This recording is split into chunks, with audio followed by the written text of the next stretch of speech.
Slavery इन इस्लाम की 5th episode में खुश आमदेद। मैं पिछली एपिसोड्स में स्लेवरी की हिस्ट्री और दुनिया से स्लेवरी ख़त्म करने में इस्लाम के किरदार को डिस्कस कर चुका हूँ। आज की इस वीडियो में हम देखेंगे कि लौंडियों की खरीदो फरोख्त कैसे होती थी, इनकी खरीदो फरोख्त के बारे में इस्लाम ने क्या हुक्म दिए हैं और सहाबा कराम लौंडियों को कैसे खरीदते थे।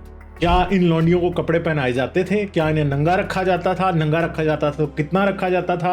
जब कोई सहाबी किसी लौंडी को खरीदने जाता था तो वो उसके जिस्म को कितना नंगा करके देखता था, कैसे टच करता था।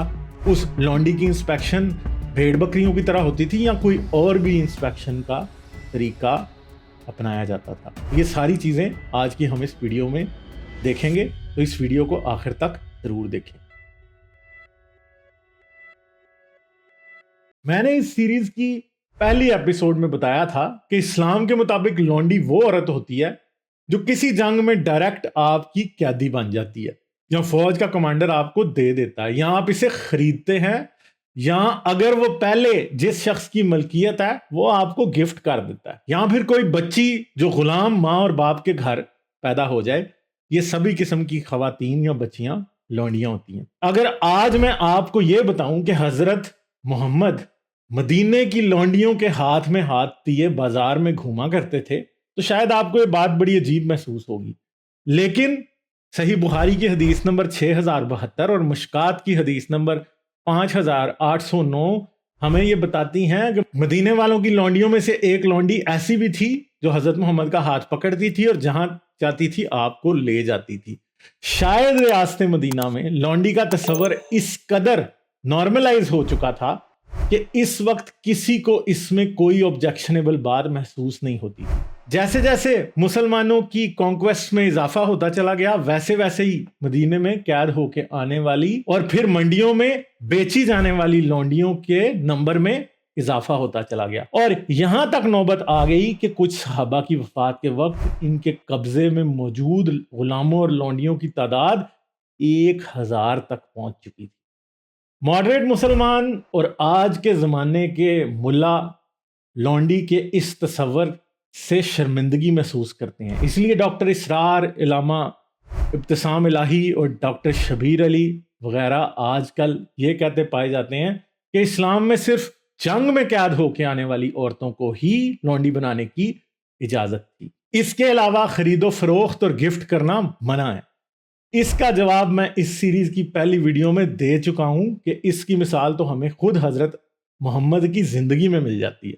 हजरत मोहम्मद के बेटे इब्राहिम की मां मारिया किब्तिया एक लौंडी थी जो हजरत मोहम्मद को गिफ्ट की गई थी। मेरी उस वीडियो का लिंक इस वीडियो की डिस्क्रिप्शन में मौजूद है। इसी तरह सही बुखारी और मुस्लिम में लिखा गया ये वाकया भी आपको बता चुका हूं कि जंग के बाद चंद खूबसूरत औरतें सहाबा के कब्जे में आईं और सहाबा को उनकी डिजायर हुई क्योंकि वो अपनी बीवियों से दूर थे, लेकिन साथ ही साथ सहाबा ये भी चाहते थे कि वो प्रेग्नेंट ना हो क्योंकि वो उन्हें बाजार में बेचना चाहते थे और प्रेग्नेंट लौंडियों के अच्छे पैसे नहीं मिलते थे। इसलिए सहाबा ने कोइटस इंटरप्टस या अजल से काम लिया, यानी सेक्स के दौरान सीमन को औरत के अंदर के बजाय बाहर गिराया।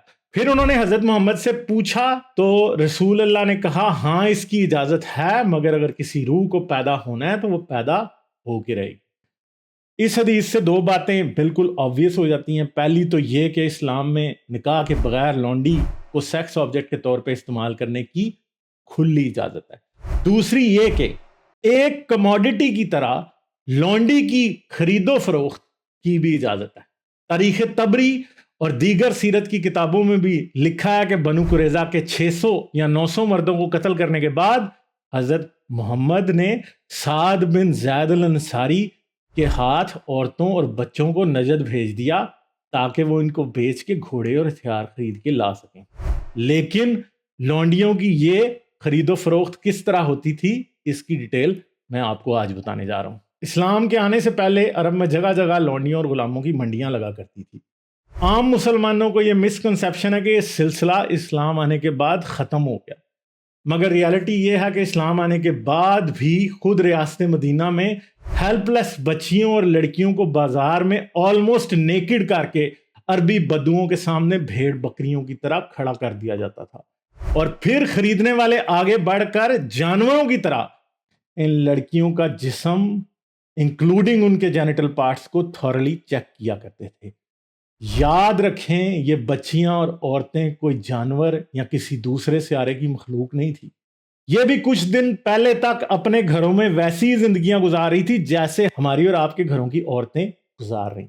लेकिन अचानक मुसलमानों के हाथ गिरफ्तार होकर कुछ दिन बाद बाजार में ऑलमोस्ट नेकेड खड़ी कर दी जाती। कुछ इनोसेंट मुसलमानों को शायद नेकेड वाली बात भी एग्जैजरेशन लगे। इनके लिए मैं अपनी नेक्स्ट वीडियो में बताऊंगा कि इस्लाम में लौंडी का सतर क्या है और मदीना की गलियों में घूमने वाली और मार्केट में बिकने वाली लौंडियों का लिबास या ड्रेस कोड क्या था। इमाम बैकही ने अपनी किताब सुन्नन कुबरा में लिखा है कि जब भी हजरत उमर के बेटे को लौंडी खरीदनी होती तो वो पहले इसकी नंगी टांगे देखते, फिर हाथों से इसके ब्रेस्ट या पुस्तान और इसके हिप्स को चेक करते। आमिर बिन शराहील शेबी कहते हैं, अगर किसी मर्द को लौंडी खरीदनी है तो उसके वजाइना के सुराख के अलावा इसका पूरा जिस्म देख सकता है। इस तरह फतावा आलमगीरी जो तमाम देवबंदी और बरेलवी मदरसों में पढ़ाई जाती है, इसमें लिखा है कि अगर किसी शख्स ने कोई बांदी खरीदने का इरादा किया है तो इस बात में कोई मसला नहीं है कि अगर वो उसकी लेग्स और ब्रेस्ट को टच करे और इसके जिस्म की तरफ देखे। इमाम इब्ने अबी शैबा ने अपनी किताब अल मुसन्नफ में बहुत डिटेल के साथ सहाबा किराम का पॉइंट ऑफ व्यू एक्सप्लेन किया। वो लिखते हैं कि अब्दुल्ला बिन उमर एक बार गुलामों के बाजार गए जहां उन्होंने कुछ खरीदार देखे जो एक लौंडी के इर्द गिर्द जमा थे और इसका मुआयना कर रहे थे। फिर इब्ने उमर उस लौंडी के पास गए, उन्होंने इसके हिप्स और दोनों रानों के दरमियान चेक किया और फिर कहा, इस लौंडी का मालिक कौन है, इसे खरीद लो, ये प्रेशियस कमोडिटी है। एक और जगह पे कहा कि लौंडी को टच करना और दीवार को टच करना एक जैसा है, यानी इसमें कोई प्रॉब्लम की बात नहीं है। इब्ने जरी भी यही बात लिखते हैं कि अब्दुल्ला बिन उमर ने जब कोई लौंडी खरीदनी होती तो इसके ब्रेस्ट पर हाथ रखते और हिला के देखते, इसके पेट का जायजा लेते और इसकी टांगे देखते। सईद बिन मुसीब का कहना है कि लौंडी की वजाइना के अलावा जिस्म के किसी भी हिस्से की इंस्पेक्शन की जा सकती है। इब्ने जरी का ही बयान है कि हजरत अली से पूछा गया कि जब लौंडी बाजार में सेल हो रही होती है तो उसका जिस्म देखा जा सकता है, तो हजरत अली ने कहा इसमें कोई हर्ज नहीं, कनीजों की इज्जत नहीं होती, वो इसीलिए तो बाजार में खड़ी होती हैं कि हम इनका रेट लगा सकें। इन तमाम बातों से आप अंदाजा लगा सकते हैं कि वो कौन सी ऐसी टीचिंग्स थी जिनकी वजह से इस्लामी दुनिया में कभी भी स्लेव गर्ल्स को फरोख्त करने का कल्चर खत्म नहीं हुआ। जब मगरिब ने फोर्सफुली सारी दुनिया में गुलाम बनाने पर पाबंदी लगा दी, तब भी मुसलमान मुल्कों ने चोरी छुपे इस डिसग्रेसफुल इंस्टीट्यूशन को कंटिन्यू रखने की पूरी कोशिशें की। 1964 में सऊदी अरब की एक स्लेव मार्केट की खुफिया रिकॉर्डिंग की गई जहां पे छुप छुप कर गुलामों और लौंडियों का कारोबार किया जा रहा था। इस वीडियो का लिंक इस वीडियो की डिस्क्रिप्शन में मौजूद है। ये इस्लामिक हिस्ट्री जब मुसलमानों को बताई जाती है तो बचपन की ब्रेन वॉशिंग की वजह से वो इसे झूठ समझते हैं। इनके लिए वीडियो की डिस्क्रिप्शन में इन तमाम बातों के रेफरेंस मौजूद हैं जहां से वो खुद सच और झूठ का फैसला कर सकते हैं। इस वीडियो को लाइक और शेयर करना ना भूलें। चैनल को सब्सक्राइब करके बेल आइकॉन दबा के ऑल नोटिफिकेशंस ऑन कर लें ताकि आने वाली तमाम वीडियोस आपको मिलती रहें। आप पेट्रियन पर भी इस चैनल को सपोर्ट कर सकते हैं। पेट्रियन का लिंक इस वीडियो की डिस्क्रिप्शन में है। इस सीरीज की अगली किस्त देखने के लिए यहाँ क्लिक करें, तमाम वीडियोस देखने के लिए यहाँ क्लिक करें, पेट्रियन पर सपोर्ट करने के लिए यहाँ क्लिक करें। अपना बहुत सा ख्याल रखिएगा। मैं आपसे मिलूंगा अगली वीडियो में। आदाब।